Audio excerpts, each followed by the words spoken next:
going to now move to the question and answer session, which I know many of you are keen to embark on. So just a reminder, if you haven't already, you can put your hand up in Zoom to ask a question.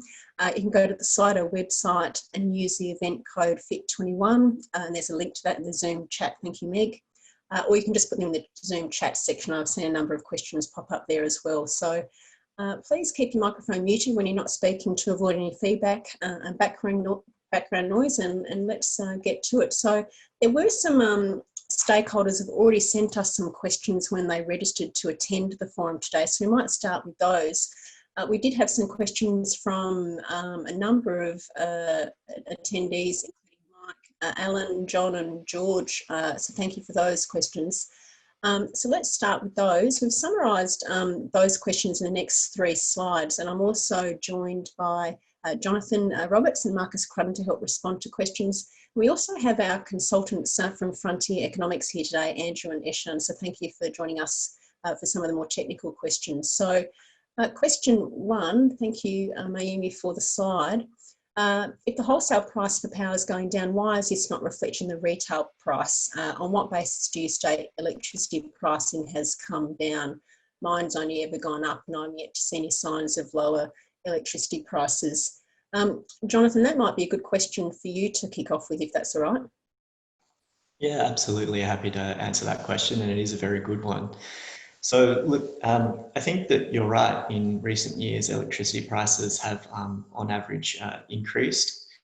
However, we've just recently made a determination on the prices that consumers on electricity standing offers pay for next year through our determination on the Victorian default offer.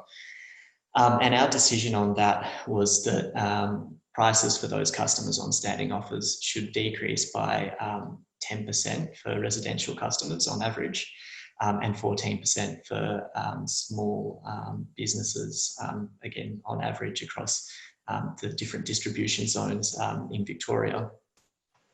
So they don't always necessarily go up, and hopefully they'll go down for other customers, not just standing offer customers next year. But in making that decision on the VDO, that does just apply to VDO customers, and what retailers do for their market offers remains to be seen. However, you would expect that competitive pressure would drive those prices down, but that's something that we'll be watching with great interest over the next year. Thanks very much, Jonathan, for covering off on that question. I think you're probably best posed for the next question too, which is what is the wholesale price decrease expected for the next 3-year period? And we might need Andrew for that too, if you wanted to take that first, Jonathan. Yeah, sure. So I'll just start off at a high level, and then if you've got any specific questions about the methodology, put your hand up or sing out, please, and I'll pass you on to Andrew from Frontier. But basically, we don't have wholesale price forecasts for financial year 2023 yet or beyond, because what we're required to do is to set the feed-in tariff for financial year 2022. So our detailed forecast is just based on that period. However, the prices for contracts on ASX Energy at the moment suggests that market participants are expecting that wholesale prices will decrease between now and 2023. So I hope that answers your question. If you want more detail on that, send through a response in the chat, or put your hand up, and maybe we can give you a little bit more detail. Right, I'll keep an eye out for any hands up, but thank you, Jonathan. If we move to question 3, If the wholesale energy market is based on supply and demand, then I could sell electricity to my neighbours at 15 cents per kilowatt hour. The regs that the ESC helps shape and influence are unfair and counter to free market economics, as the large-scale energy provider's product is undesired, hence solar uptake. Do you understand and acknowledge this? Marcus, as Executive Director of Price Monitoring Regulation Division, that might be a question you're well equipped to answer. Thanks, Kate. Sort of have one coming through. Look, it is a good point, but I think we ought to acknowledge that actually that's the self-consumption of electricity has been and will continue to be the main solar benefit. That estimates are that a household on solar saves over $800 a year compared to a normal household. So there are significant benefits to solar customers, and most of that actually comes from not importing energy, not actually the feed-in rate. We don't think government policy is stifling the uptake of solar. We're still seeing very strong uptake continuing forward. The legislation does require us to consider very specific things in setting the feed-in tariff, and amongst that is not overcompensating solar customers. I think we heard in Hannah's presentation that yes, in the initial days of solar, some of those approaches were taken, but they're being phased out over time, and solar in Victoria and across Australia is very strongly linked now to wholesale prices. Victoria does have the extra benefit of around the carbon price, but it's not intended that other customers cross-subsidise. And as Marianne put out in her presentation, there's now a lot of government subsidies up front and making it cheaper and more equitable for customers to take up solar. I'm not sure if anyone else wants to elaborate on that answer as well. Thanks very much, Marcus. I've just, I think maybe somebody's hand was up when I asked before, and it's probably gone down, but I just would check before we go to question number 4. George, I know you've asked a number of questions which we'll get to, but was there something you wanted to clarify at this point? If you've got your hand up, feel free. I'll just continue listening for the time being. Some of it was already answered in what was said there. So I'll take my hand down. I'll wait towards the end then. Thank you. No worries. Thanks, George. And I look forward to getting to your questions after we've got through these original ones that came in before we set up the forum. So thank you. Thanks, Mayumi, for the next slide. So question 4, 1 in 5 households have solar, and Victorians have invested billions in renewable energy, but it appears the Commission is protecting the profits and continued pollution of energy companies. How does lowering the FIT and discouraging solar uptake and impacting the environment promote the long-term interests of Victorian consumers? Jonathan, did you want to kick off with that one? Yep, sure. Hang on a second. Let me just see this question.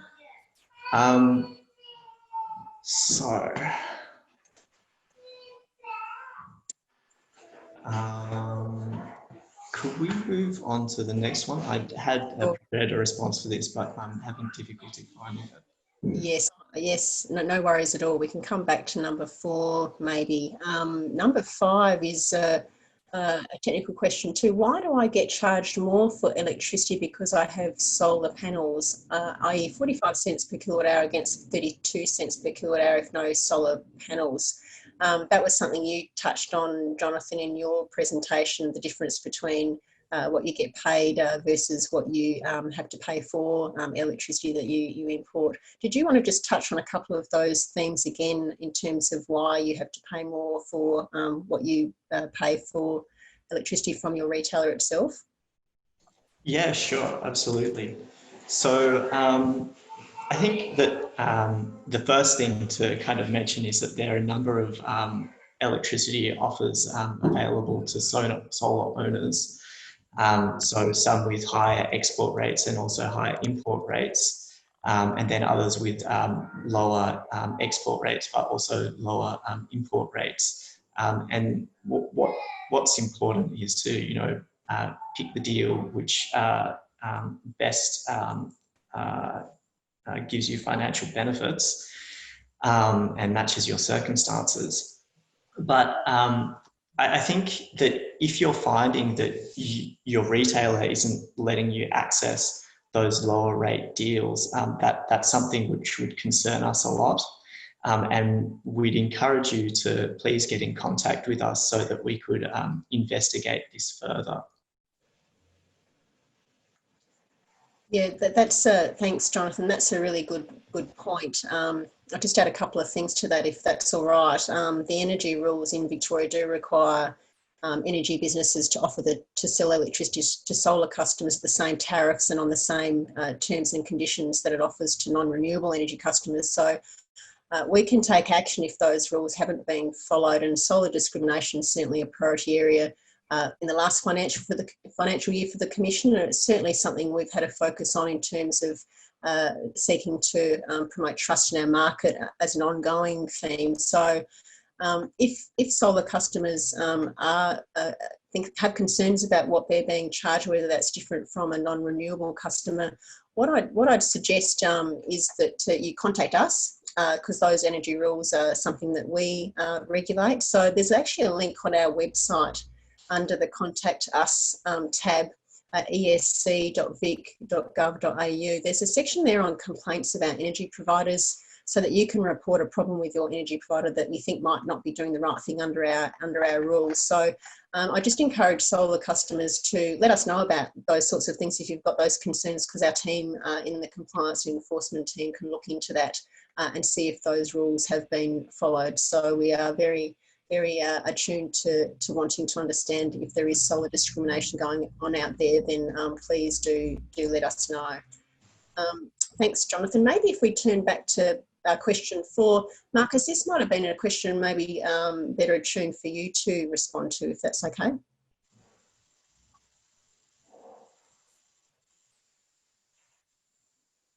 I think you might be on mute, Marcus.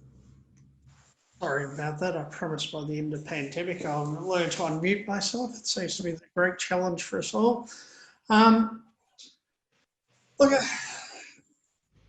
I understand, we personally understand the frustration of the lorry fitted on the surface. It may seem to discourage uptake that we have seen. I guess the prices fall this year for a range of factors, but we should also remember in the previous couple of years prices were probably somewhat artificially high, somewhat driven by reliability problems in the coal-fired generation. So what we're seeing is perhaps a return to more normal prices.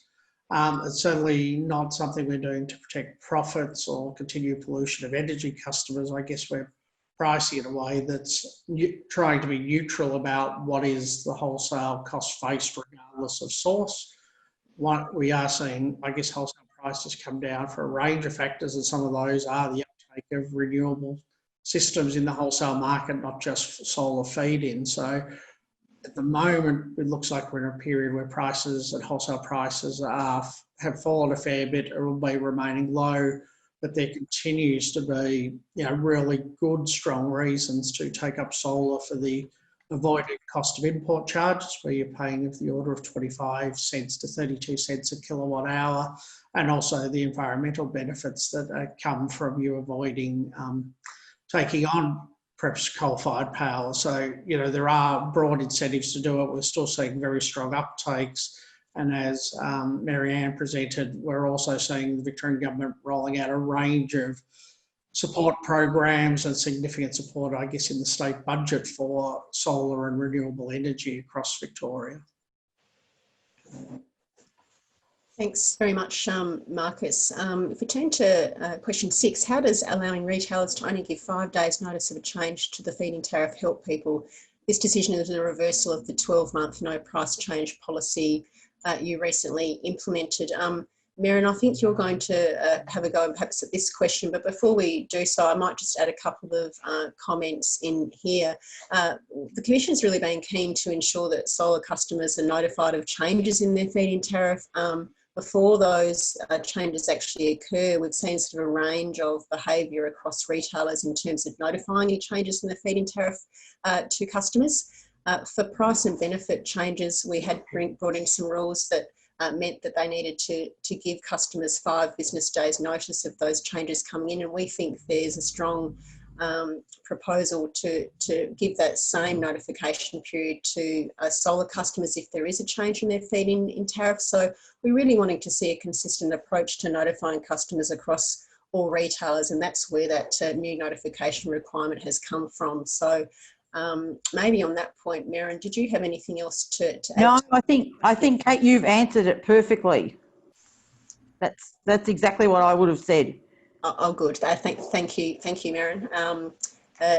So this does sit outside the 12-month no price change policy. As you know, from the 1st of July every year, that minimum feed-in tariff that we set comes into play, and of course retailers are able to offer tariffs above that minimum retail feed-in tariff, but we just we've proposed that retailers give that additional notice to customers so that they're aware. So if there's any other submissions or from a customer or retailer perspective about what that notification change means, we're really keen to hear your views on that. Maybe we'll move on from that question now. Thank you, Mayumi. Is there a 7th question? There is. Is this forum at all likely to see you revise your decision if the fit is based largely on wholesale prices? Can you allow more time for a serious discussion? Marcus, is this a question perhaps you could respond to? Yes, very happy to, Kate. I guess we'll be updating our draft decision in February. It's the end of February, our final decision. We'll be looking at what changes there are in wholesale prices between now and then. If they do go up between now and then, that will be reflected in the final decision. Some issues like the last question raised about the amount of notification period. Again, it's a draft. If people think there are alternative lengths of notification periods, we're welcome to take submissions. We're very interested in customer communications on these timelines, and we are taking submissions on the Gauge Victoria website through to January, so you can continue to follow on from today and make written submissions. You can also get in touch with the team if there's further technical points you want to follow up, but written submissions are open up till the 8th of January, and would really welcome, after you've heard the information today, our explanation of what the other solar citizens and the department have had to say. You're welcome to consider that in making any written or further comments on us, and we'll take those things on board. We do recognise, though, that the wholesale price does play a big part in the end decision, and that's under legislation, the things we have to consider. We can't change the methodology mid-decision or bring in things that are outside the scope of what the legislation allows us to consider. But please, any comments are more than welcome. And as Kate said earlier, there are people from the policy departments listening in today, and we regularly meet with the department and the minister and her advisors. If there are issues that people think need to be addressed, we'll take those on board and certainly say these are things that are coming up in our discussions. Do you want to think about them going forward, about how they might be tackled in a policy sense? Right, thanks very much, Marcus. I'm conscious of the time and lots of questions, but thank you for those questions before the forum today for those who are attending. If you've got any follow-up questions, again, feel free to raise them now or make a written submission to us, as Marcus has just outlined. I'll just now share a screen with the questions we've received on Slido today. Let me just have a look now. There's a few questions here. Let's see how much time have we got to 1:10 or 1:15. Meg, is that correct today? That's right. Yeah. Yeah. Okay. So here we go. As far as I can understand, the fit is sort of just the cream on top. Most savings are made through offsetting your own energy usage. Can you please confirm? Yes, we have talked a bit about that today, Jonathan and Marcus, haven't we? That the value in solar is really about minimising what you pay your electricity retailer to import electricity, and it's consuming the electricity you actually generate yourself, which gives you that sort of value in solar. Is there anything else you wanted to add to that, Marcus or Jonathan? I think we've already sort of covered that issue. Yeah, that's right. Thanks, Kate. I think that was a good summary of it, and I don't have anything further to add there. Right, and Marianne, you had a lot of good sort of information on that. I imagine a lot of that information is on Solar Victoria's website as well as sort of outlined in our draft decision too, if anyone wants more information on that. Second question, there's this incentive to install solar created when the FIT is so low. Why isn't the FIT at least the same as the wholesale price? Jonathan, another technical question. I think you've covered this off as well already, but in a nutshell, did you just want to touch on that?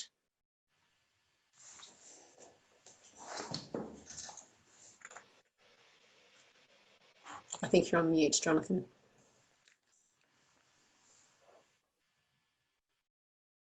Thank you. Sorry about that. So disincentives to install solar, is that the one that I'm responding to? The one at the top there, why isn't the FIT at least the same as the wholesale price? Yeah, sure. So as Kate said, I did discuss this a little bit earlier. So the main reason for that is because the wholesale price doesn't include all of the things that we need to have consideration of.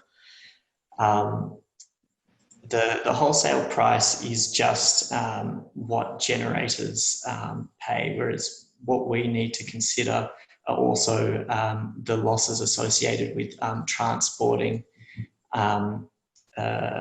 electricity from generators to end users, and then also the social cost of carbon and market fees. So they're necessarily going to be different, although I would expect that on average wholesale prices would be slightly lower than what we set the FIT to be. So am I misreading the question, or? No, I think that's you've covered that, Jonathan. Thank you very much. The questions are moving around a bit on the screen, so I think I know where I'm at, but I think we're at the top of the page again. If we move forward with this proposed decision, someone will be forced to go off grid and not be part of or contribute to the electricity network. Certain others will do the same. That will drive up prices and fees for the remaining on-grid consumers. Asking for our comment on that. That's sort of a broader question on the knock-on effects of what a lower feed-in tariff might mean. Marcus, this might be one that you could perhaps take the question for, if that's all right. Look, it's probably an individual choice whether to choose to go off grid or not. I'd perhaps suggest first that I'd make the point that what we are setting here is a minimum feed-in, and there may be better offers around, and probably before considering grid, the best thing to do would be consider what alternative offers may be there. There are participants in the market that actually provide higher than the minimum feed-in. I think even last time the minimum feed-in dropped, a few suppliers didn't actually drop their rates with it. Yes, if enough people went off grid, it would be a potential problem. I think there's been a lot written of potential death spirals for energy grids, but it's not one of those things of an immediate issue. But it's I guess it's an individual choice remaining on the grid or not. Great, thanks very much, Marcus. Someone's having difficulty understanding the link between wholesale prices and retail prices, which Jonathan's just outlined then. If the wholesale price is going down, why isn't retail, yes, aware that the default price is going down slightly? So yes, we've just put out a decision that the Victorian default offer will be decreasing by about 10% for households, and that's from the 1st of January next year. These feed-in tariffs that we'll be setting will take place and be put in place from as minimums from the 1st of July next year. Of course, what happens in terms of retailers and what they do with their market offers in response to a drop in the VDO early next year is something that we don't know what they will do in that respect. That's within their discretion to set those market offers. So all I would suggest is that solar customers keep a close eye on the minimum feed-in tariffs and what retailers are offering as of the 1st of July next year, and also revisit what those tariffs you're paying your electricity company look like early next year too, if those market offers do change in response to a falling VDO. So that's probably covered off that question for you. Michelle, you had a question. Is the choice for single rate or varying rate by time of day solely at the choice of the retailer, or does it depend upon your current contract? If you're on a contract with charges vary by time of day, does that mean your feed-in rate will be varied by time of day rather than the single feed-in rate? Michelle, happy to take that one. We haven't mandated that every retailer needs to also offer a time of use tariff for feed-in. So every retailer must provide the minimum feed-in tariff, the single rate, but have a choice as to whether or not they also provide that the time varying feed-in tariff rate. So it will depend on which retailer you're with and whether they do offer that time varying rate. So I would check with your retailer. I think when we were last aware of what was going on in the market, there was one or perhaps two. I think. Tell me if I'm wrong, Jonathan or Marcus. Energy Australia perhaps was offering a time varying rate. So to shop around and see what retailers are offering, and we will certainly keep an eye on whether or not the benefits of offering and mandating a time varying tariff is something that we could possibly revisit in the future. But at this point in time, we haven't mandated that as well. So shop around, I guess, is my answer to that question. Anything else you wanted to add to that, Marcus or Jonathan? Good. No, I think others say we do actually put forward a time varying rate as part of this decision, not just a flat. So there is a minimum for time varying as well. And maybe something that is getting more attractive over time, but maybe attractive if you're considering installing solar and thinking of things like westerly facing panels and the likes. So yes, it is something that may, and perhaps broader energy network prices might have more time of use components in the future. Thanks very much, Marcus. The next question is more of a comment, so maybe I'll just read it out. If someone wanted to give a bit more information about if there's a question in relation to this, please feel free to put it in the chat. But just to comment that the proposed model is a great way to limit or stop the uptake of solar for customers and result in bad news for environment, but great news for retailers. If there was a question coming out of that comment, please feel free to pop it in the chat.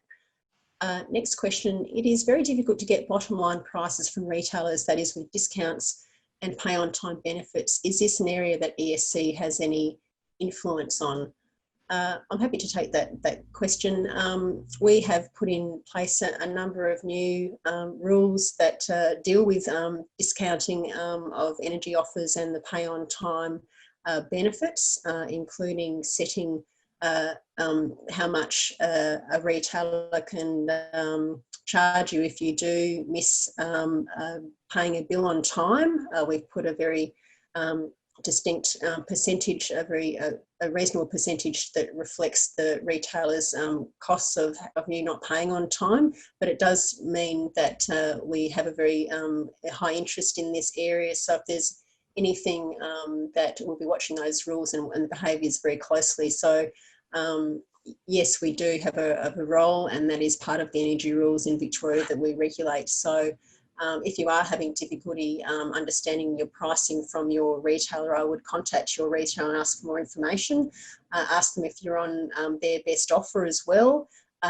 Think about whether or not the Victorian default offer is something that is good for your circumstances, and shop around for any market offers that are can be below the VDO at times as well. So if you're still having trouble, as I said, there is a contact us link on our website too if you're not getting information that you require from your retailer. So I hope that's answered that question as well. Another question, along with the recent decision regarding EV road taxes, this decision makes a very confusing reading when the Vic government wants renewable transition ASAP. How does this fit reduction fall into line with this transition? And why would anyone still want to uptake solar now? What's the new incentive?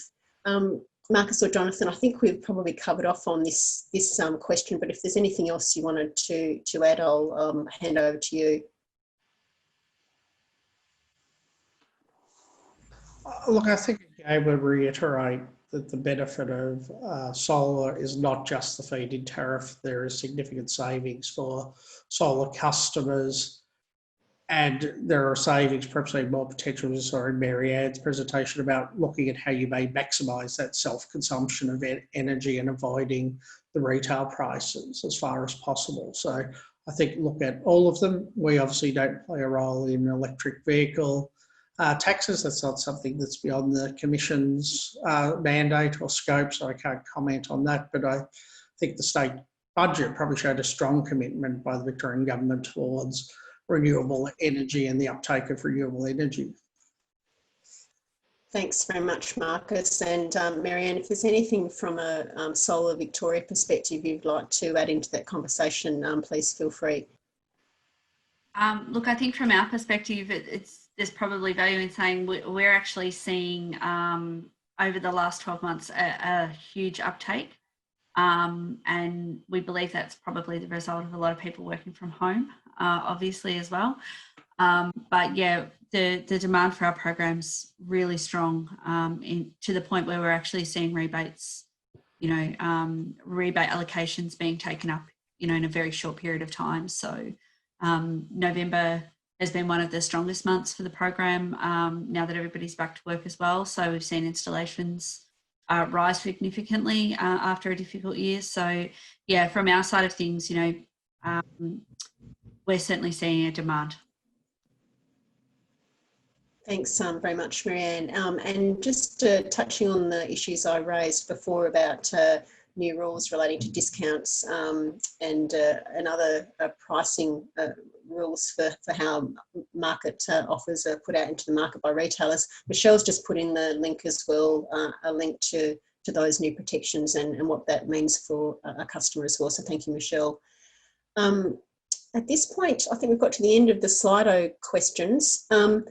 I do know we had a number of questions from George, and I think he may have needed to leave. So George, just are you still with us? I wonder if George is still with us to answer his questions, or whether he's had to leave.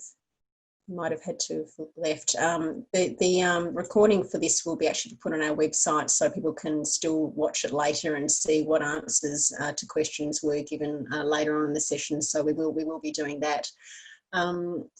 In terms of next steps, it is already 1:17. We've probably just got a little bit more time to perhaps go through some questions. And we have some questions on done Slido. We've also had some questions, I think, on the chat for Zoom. So let me just turn to a couple of them. There were a few from George, as I said. There was a question about the modelling and how if we're feeding in power, that the cost of power generation has gone down. If so, then why are solar customers, I assume, being penalised? Proposing a fixed pro rata rate linked to the retail rate and not the wholesale rate that could be applied.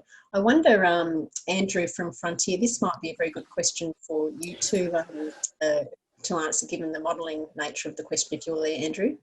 Yeah, I am here. Can you hear me, everyone? Okay, can you hear me? So when we calculate the wholesale component of the feed-in tariff, essentially what we're trying to do is work out what is going to be the wholesale price at times of solar exports for next year. And when we do a similar thing for calculating the wholesale component of the retail tariff, so the VDO, we are doing a similar thing, but we're trying to work out what are the prices going to be when a typical retail customer is using electricity, so importing electricity. So those two things, because the timing of exports versus the timing of imports is different, we can have different trends in the wholesale component of the VDO and the feed-in tariff. And the other big driver of differences between the retail tariff and the feed-in tariff, as Jonathan has mentioned a couple of times, is that in the retail tariff, you're paying for your use of the network, amongst other things, Whereas when you are exporting electricity, you don't have to pay for the use of the network to get your electricity to somebody else. So I'd say those are the two key reasons for the difference. Thanks very much, Andrew. There was another modelling aspect to George's question too, while I've got you. Where is the modelling recognising the effect of grid feed-in performance over time on the wholesale price? George is suggesting there might be a blind spot there. Do you have anything to add to that, Andrew? Yeah, so this is a common question. If I understand it, I think the question is ultimately, somebody mentioned earlier that the increase in rooftop PV has the effect of lowering wholesale electricity prices. Basically, it increases supply of electricity, so reduces prices of electricity. And why isn't that benefit of lower prices, which sort of helps all customers, not just solar customers, but everyone else as well, why isn't that benefit included in the feed-in tariff? The simple answer is, I guess in my view, that's simply not how markets work.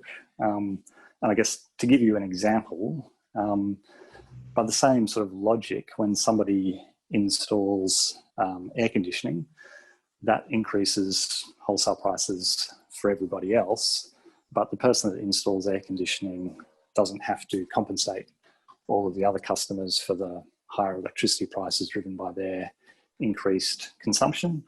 And similarly, increasing the supply through rooftop PV doesn't sort of, the benefits of that to everybody else don't come back to the customer who makes that investment decision. In this way, customers are treated the same whether they're importing or exporting, and solar customers are also treated the same as any other generator. If you build a new gas-fired generator, you will lower the price for everybody, but you don't get to capture that benefit for yourself. Thanks very much for that, Andrew. There was a third to George's comments, but I think it's more just a comment, just to note George's comment that ignores install and maintenance costs and diminishes their collective impact across the 1 in 5 households that have invested in this technology. So thank you, George, for those questions and comments. A couple of others on the Zoom chat here. From Justin Humphreys. Thank you, Justin. The proposed fit will create a disincentive to go solar. Why would anyone bother installing solar when the retailers will profit from their power generation? And asked for comments. Actually, a penalty for current solar owners, a sense that it might create distrust of the industry and government bodies. And then again, that question about the decision of a consumer to go off-grid due to the proposed fit, will they be penalised by not being able to disconnect from the grid? I think possibly we've had that theme through a number of the other questions today. So unless I see a hand up go from some of my team to answer that, I think we've probably spoken a lot about what might be the incentives to still take up solar and the decisions of individual consumers, whether or not to stay on grid or go off grid. If there's any hands up, please let me know if I've missed those, Meg. Samantha, a question from you. I noticed the distinction of customers being generators with no network charges. How will this view be affected by possible alteration of the NER to allow network providers to charge for exported energy? Marcus or Jonathan, perhaps this is a technical question for either of you, if you wanted to lead on that one. Yeah, absolutely. I'm happy to take this one. And I guess it's not necessarily going to be the answer that you'd like, but basically because we're not really sure how that's going to play out, it's impossible for us to say exactly how we'd account for it. You know, it'd depend on who the charge was levied on and the quantum of it. But to the extent that you know, there are network charges levied on solar customers, it is something that we'd need to consider in our methodology.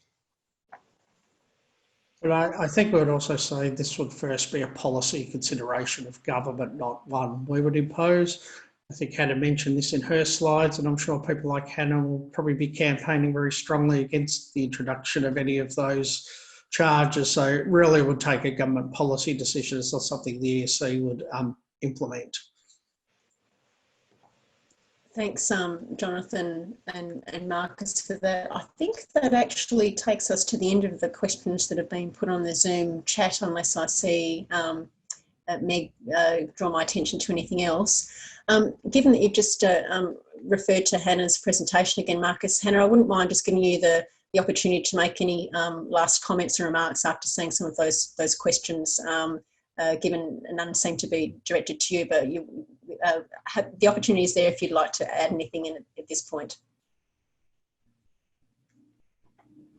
Thank you, Kate. Look, I don't have a lot to add. I think just my most important reflection from this would be just there needs to be a bit clearer, maybe a bit more available, the information to people, how they can benefit the most from their solar system. So there is that sort of prevailing view that, you know, feed-in tariffs are the #1 benefit of solar systems. And I think consumers and solar owners and prospective solar owners, you know, need to be guided and need to be informed and need to have the resources to sort of be able to get the benefits of their solar systems, and yeah, making sure that information's out there. I think that's sort of my only takeaway from the questions. Absolutely. Thanks very much, Hannah, for those reflections and for participating today, and also to Marianne too from Solar Victoria, who's been able to present and join us today to answer some of those questions about where the value in solar is and what are the incentives to still be a solar customer. So thank you to you both. I think I have got to the end of the questions now, so I'll just maybe start to wrap up today's session. So just a couple of reflections from me on what I've heard today during this public forum. We've heard from you about your concerns that lower feed-in tariff rates that may be a disincentive to installing solar panels or lead solar customers to disconnect from the grid. So we've heard that.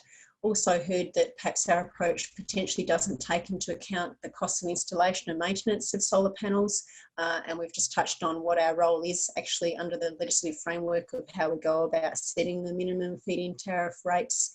There were some concerns expressed today about not being a clear link or correlation between wholesale prices and retail prices. So hopefully we've been able to answer some of the questions about why those differ and what their interrelationship is. Also heard some concerns about the 5 days for customer notifications may be inadequate for some customers. So certainly heard and listened to those views as well today.